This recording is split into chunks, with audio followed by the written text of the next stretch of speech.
тилиндеги бардык маалыматтарды akpress.org.kg сайтынан табасыз. Азыр акыркы жаңылыктардын топтому. Каракол шаарында өзгөчө козу туулду. Мал дарыгери Жеңиш Кожобековдун айтымында шаарда туубаса шишиге бар козу туулган учур биринчи жолу болуп жатат. Анын бир катар себептери болушу мүмкүн.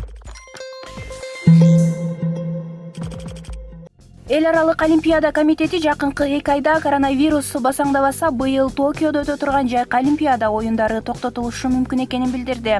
Май айынан тарта оюндарды өткөрүүгө даярдыктын акыркы баскычы башталат. Бирок ошол учурда бир нерсе тоскоолдук кылса, анда олимпиада оюндарын токтотуу тууралуу ойлонуу керек. Бирок азырынча баары план боюнча болуп жатат деп айтылат билдирүүдө.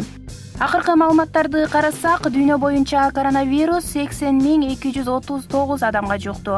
Анын ичинен 77.000ден ашык адам Кытайда. Алардын ичинен 2663 адам каза болду. Кыргызстанда бүгүн 26 февралга карата абал туруктуу саламаттыкты сактоо министрлиги коронавирус жуккан учур катталган жок деп билдирди. Каржы полициясынын мурунку башчысы Акимжан Муйбилаевден ири өлчөмдөгү акча талап кылгандар 260 миң жана 300 миң сом айып пул төлөөгө милдеттендирилди. Мурунку атка минер менен өкүл баласынын чырына 18 жаштагы кыз да катышкан. Ал мурунку атка минер менен мейманканада жолугушуп, алардын жыныстык мамилеси видеого тартылган. Ал видео тасманы таратам деп коркуткан өкүл бала акча талап кылган. Коронавирус буюмдар аркылуу жугабы деген суроо көпчүлүктө болсо керек. Саламаттыкты сактоо министринин орун басары Төлө Исаков вирус буюмдар аркылуу жукпайт, себеби алар азыктандыруучу чөйрө эмес деп билдирди. Коронавирус адамдан адамга жуга турганын белгилеген министрликтин өкүлү өздүк гигиенаны сактоого чакырды.